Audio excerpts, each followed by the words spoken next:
ابو سعید خدری رضی اللہ تعالیٰ عنہ فرماتے ہیں نبی کریم صلی اللہ علیہ وسلم نے فرمایا الا ان کلکم یناجی ربہ، تم میں سے ہر ایک اپنی رب سے فریاد کر رہا ہے، سرگوشی کر رہا ہے، فلا یؤذین بعضکم بعضا، تم میں سے بعض کو تکلیف نہ دے، ولا يرفعن بعضكم بعضا في القراءة، اور قراءت میں اپنی آواز دوسرے کی آواز سے اونچی نہ کرے۔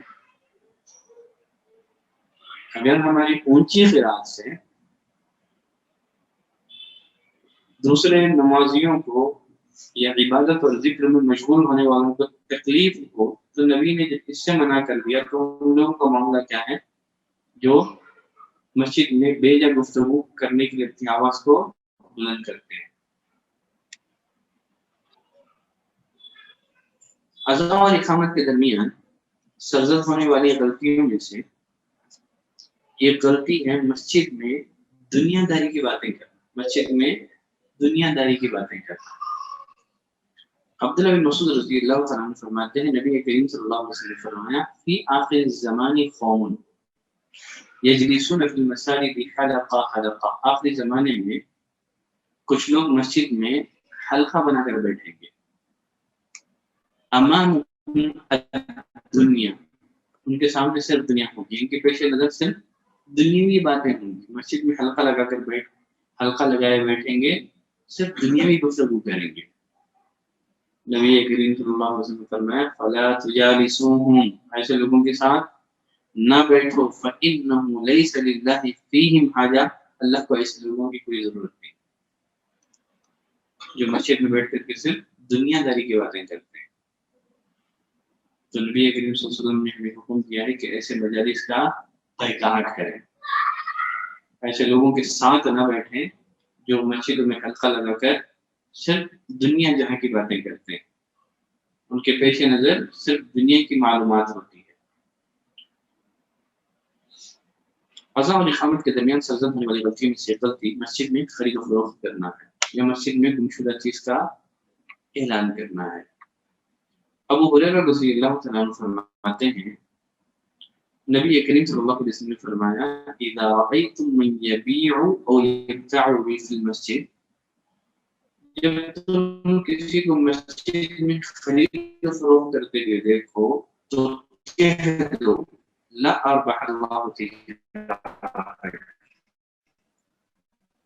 اللہ تجھے تجارت میں نفع نہ دے۔ پھر فرمایا جب تم کسی کو مسجد کے لیے سنو کہہ دو لا رد اللہ علیک، اللہ تجھے کبھی وہ چیز واپس نہ دے۔ تو مسجد میں گمشدہ چیز کا اعلان کرنا بھی ہے اور پھر اسی طرح مسجد میں خرید و فروخت کرنا بھی ہے۔ تو مسجد اس لیے بنائی گئی ہے کہ تاکہ لوگ مسجد میں بیٹھ کر کے اللہ سے اپنا تعلق قائم کریں، نہ کہ دنیا سے، نہ کہ مخلوقات سے۔ مسجد اللہ سے تعلق قائم کرنے کی جگہ ہے۔ یہاں ایک مسئلہ یہ رہ جاتا ہے مسجد میں میت کا اعلان کرنا کیسا ہے، مسجد میں میت کا اعلان کرنا کیسا ہے۔ اس بارے میں دو طرح کی روایتیں ہیں، یا دوسرے الفاظ میں لوگوں کو میت کی اطلاع دینا، ٹھیک ہے، مسجد کے علاوہ لوگوں کو میت کی اطلاع دینا، اس کا کیا حکم ہے۔ اس بارے میں دو طرح کی روایتیں ہیں۔ کچھ روایتوں سے پتہ چلتا ہے کہ لوگوں کو میت کی اطلاع دینا یا اعلان کرنا یہ ناجائز ہے۔ سنن ترمذی میں حذیفہ بن یمان رضی اللہ تعالیٰ عنہ کا قول مذکور ہے اذا مت فلا تبدوا لي احدا، جب میں مر جاؤں تو میرے مرنے کا اعلان نہ کرو، جب میں مر جاؤں میرے مرنے کا اعلان نہ کرو، انی اخاف ان یکون نعیا، میں ڈرتا ہوں کہ کہیں یہ نعی نہ ہو جائے۔ کیوں؟ میں نے نبی کریم صلی اللہ علیہ وسلم کو نعی سے منع کرتے ہوئے سنا ہے، سمعت رسول اللہ صلی اللہ علیہ وسلم ینہی عن النعی، میں نے نبی کریم صلی اللہ علیہ وسلم کو نعی سے منع کرتے ہوئے سنا ہے۔ نعی کیا ہے؟ کسی کی وفات کے بعد، کسی کے انتقال کے بعد اس کے وفات کی خبر دینا، اعلان کرنا، اس کو کیا کہتے ہیں؟ نعی کہتے ہیں۔ اسی لیے انہوں نے کہا کہ جب میں مر جاؤں تو لوگوں کو میرے وفات کی خبر نہ دینا، اعلان نہ کرنا، اس کو نعی کہا جاتا ہے۔ تو اس سے پتہ چلتا ہے کہ یہ نعی کیا ہے، اعلان کرنا یہ سب ناجائز ہے۔ لیکن کچھ روایتوں سے پتہ چلتا ہے کہ نعی یہ جائز ہے، کسی کے آدمی کی وفات کی لوگوں کو اطلاع دینا یہ جائز ہے۔ صحیح بخاری کی روایت ہے، نعى لنا رسول الله صلی اللہ علیہ وسلم النجاشی صاحب الحبشة یوم الذي مات فيه، نبی کریم صلی اللہ علیہ وسلم نے ہمیں حبشہ کی وفات کی خبر دی اسی دن جس دن اس کا انتقال ہوا تھا۔ یہاں حدیث کے الفاظ ہیں نعى لنا رسول اللہ صلی اللہ علیہ وسلم نے ہمیں حبشہ کے بادشاہ کی وفات کی خبر دی اسی دن جس دن اس کا انتقال ہوا تھا۔ تو نعی کے سلسلے میں جو روایتیں آئی ہیں ان تمام روایتوں کو جمع کر کے اہل علم فرماتے ہیں کسی کی وفات کی خبر دینا یا اعلان کرنا اس کی 3 قسمیں ہیں۔ نمبر 1 حرام، نمبر 2 مکروہ، نمبر 3 جائز۔ کتنی قسمیں ہیں نعی کی؟ 3 قسمیں ہیں، حرام، مکروہ، جائز۔ حرام نعی کیا ہے؟ حرام نعی یہ ہے کہ اہل جاہلیت کی طرح عوامی محفلوں میں میت کی خوبیاں اور اس کی حسب و نسب کا ذکر کیا جائے اور ساتھ ہی اس میں جزا اور سزا بھی شامل ہے، میت کی خوبیوں کا تذکرہ کرنا اور اس کی حسب اور نسب کا ذکر کرنا فخریہ انداز میں، یہ کیا ہے؟ یہ حرام ہے۔ نمبر 2 مکروہ، کسی آدمی کی وفات کی خبر بلند آوازیں لگا کر دینا، جیسے لاؤڈ اسپیکر دے دیا، بلند آواز سے دینا، یہ کیا ہے؟ یہ اہل علم نے اس کو مکروہ کہا ہے۔ جائز صورت یہ ہے کہ آواز کیے بغیر لوگوں کو کسی کی وفات کی خبر دینا تاکہ لوگ اس کے جنازے میں شریک ہو سکیں، یہ کیا ہے؟ یہ جائز ہے۔ تو ساری روایتوں کو جمع کرنے سے نعی کی کتنی قسمیں ہیں؟ 3 قسمیں۔ ایک ہے حرام، جاہلیت کی طرح عوامی محفلوں میں میت کی خوبیوں کا اور اس کے حسب و نسب کا تذکرہ کرنا اور ساتھ ہی اس میں جزا اور سزا بھی شامل ہو۔ نمبر 2 مکروہ، مکروہ کب ہوگا؟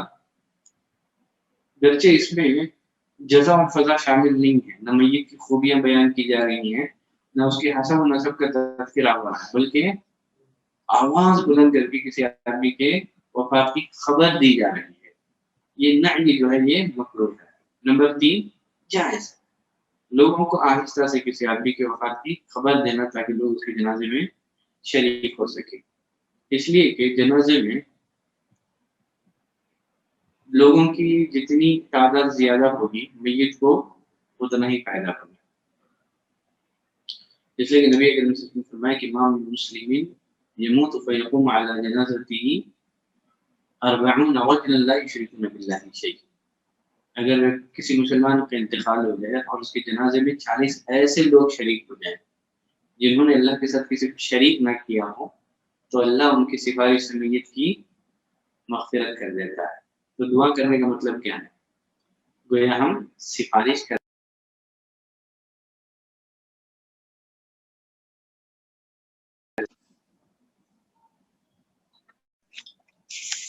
اذان اور اقامت کے درمیان سرزد ہونے والی غلطیوں میں سے ایک غلطی ہے بچوں کو مسجدوں سے بھگانا، بچوں کو مسجدوں سے بھگانا۔ دیکھیے اس بارے میں جو حدیث ہے جنبوا مساجدکم صبیانکم ومجانینکم، بچوں اور پاگلوں کو مسجدوں سے دور رکھو، یہ روایت ضعیف ہے، یہ روایت ضعیف ہے۔ تو اصل یہ ہے کہ بچوں کو مسجد سے بھگانا نہیں ہے بلکہ بچوں کے دلوں میں مساجد کی محبت پیدا کرنا ہے تاکہ بچوں کی مساجد سے محبت ہو جائے۔ عہد نبوی میں بچے مسجد میں آیا کرتے تھے، بلکہ نبی کریم صلی اللہ علیہ وسلم فرماتے ہیں کہ انی لاقوم فی الصلاۃ اريد ان اطول فیها، بعض اوقات میں نماز میں اس ارادے سے کھڑے ہوتا ہوں کہ قرات لمبی کروں، اتنے میں مجھے ایک بچے کے رونے کی آواز سنائی دیتی ہے، اس ڈر سے کہ کہیں لمبی قرات سے ماں کو تکلیف نہ ہو تو میں نماز کو مختصر کر لیتا ہوں۔ تو معلوم کیا ہوا کہ عہد نبوی میں خواتین مسجد میں آتی تھیں، بچوں کے ساتھ آتی تھی، بچے روتے بھی تھے اور اس سے ڈسٹرب بھی ہوتا تھا۔ اب بچے روئیں گے تو ڈسٹرب ہوگا کہ نہیں ہوگا؟ بچے روتے تھے، نبی علیہ السلام فرماتے ہیں کہ میں اس ارادے سے کھڑا ہوتا تھا کہ تاکہ نماز لمبی کروں، بچوں کے رونے کی آواز سنتا، نماز کو مختصر کر دیتا۔ بلکہ وہ روایت بھی آپ جانتے ہیں، نبی کریم صلی اللہ علیہ وسلم اپنی نواسی امامہ کو اٹھائے ہوئے آپ امامت کیا کرتے تھے، آپ کھڑے ہوتے تو اپنی نواسی کو اٹھا دیتے تھے، جب آپ رکوع میں جاتے تو اپنی نواسی کو بٹھا دیتے تھے۔ تو معلوم کیا ہوا کہ بچوں کو مساجد سے بھگانا نہیں بلکہ بچوں کو مساجد اپنے ساتھ لانا ہے، ان سے لگاؤ ہے، یہ بڑھے۔ ہمارے معاشرے میں ایک غلطی یہ بھی ہے کہ عورتوں کو مسجد میں آنے سے روک دیا جاتا ہے، یہ بھی ایک بہت بڑا المیہ ہے۔ حالانکہ جو حدیث میں نے پڑھی اس سے بالکل یہ بات واضح ہوتی ہے کہ عہد نبوی میں خواتین مسجد میں آتی تھی، اب بچوں کے رونے کی آواز سن کر کے ماں کی تکلیف کا احساس کر کے آپ نماز کو مختصر کرتے تھے۔ بلکہ اور ایک حدیث میں نبی کریم صلی اللہ علیہ وسلم نے فرمایا کہ لا تمنعوا اماء اللہ مساجد اللہ، اللہ کی بندیوں کو اللہ کی مسجدوں سے نہ روکو۔ ایک دفعہ عبداللہ بن عمر رضی اللہ تعالیٰ عنہ نے حدیث اپنے بیٹوں کے سامنے بیان کی۔ عبداللہ بن عمر کے ایک بیٹے نے کہہ دیا کہ میں روکوں گا۔ عبداللہ بن عمر رضی اللہ تعالیٰ عنہ یہ سن کر کے ناراض ہو گئے، کہا کہ میں تیرے سامنے نبی کی حدیث سنا رہا ہوں اور تجھے اتنی جرأت، تو کہتا ہے کہ میں عورتوں کو مسجد جانے سے روکوں گا۔ فَسَبَّهُ سَبًّا سَيِّئًا مَا سَمِعْتُهُ سَبَّهُ مِثْلَهُ قَطْ، آپ نے اپنے بیٹے کو بری طرح سے ڈانٹا، کبھی عبداللہ بن عمر رضی اللہ تعالیٰ عنہ نے اس طرح کسی کو نہیں ڈانٹا، بری طرح سے آپ نے ڈانٹا۔ بلکہ بعض روایتوں سے پتہ چلتا ہے کہ آپ مرتے دم تک آپ اپنے اس بیٹے کو اپنی بات بھی نہیں کیا، جس نے کہا تھا نبی کی حدیث سننے کے باوجود کہ میں عورتوں کو مسجد جانے سے روکوں گا، مرتے دم تک آپ نے اس سے بات نہیں کی۔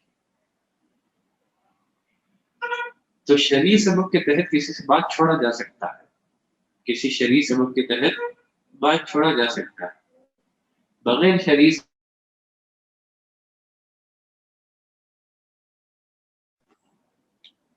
بات چھوڑنے کی ممانعت ہے، لیکن کسی شرعی اور دینی سبب کے تحت اگر آدمی کسی سے بات نہ کریں تو اس میں کوئی حرج نہیں ہے۔ تو یہ رہی کچھ غلطیاں جو اذان اور اقامت کے درمیان لوگوں سے سرزد ہوتی ہیں۔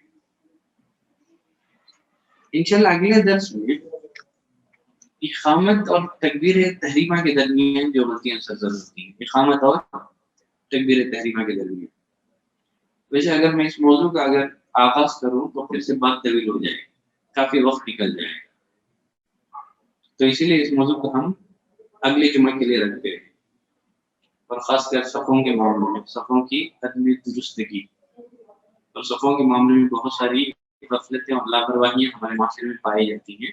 تو اگلے درس میں انشاءاللہ اقامت سے لے کر کے تکبیر تحریمہ کے درمیان جو غلطیاں سرزد ہوتی ہیں ان کا میں تذکرہ کروں گا۔ تو آج کے لیے انشاءاللہ اتنی گفتگو کافی اور شامل ہے۔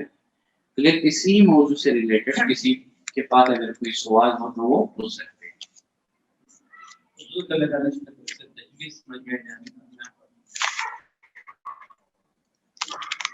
ایک لغو کام ہے، تشبیہ کیا ہے؟ ایک لغو کام ہے، ایک فضول کام ہے۔ تشبیہ کا مطلب ایک ہاتھ کی انگلی کو دوسرے ہاتھ کی انگلی میں ڈالنا۔ کیا بولے؟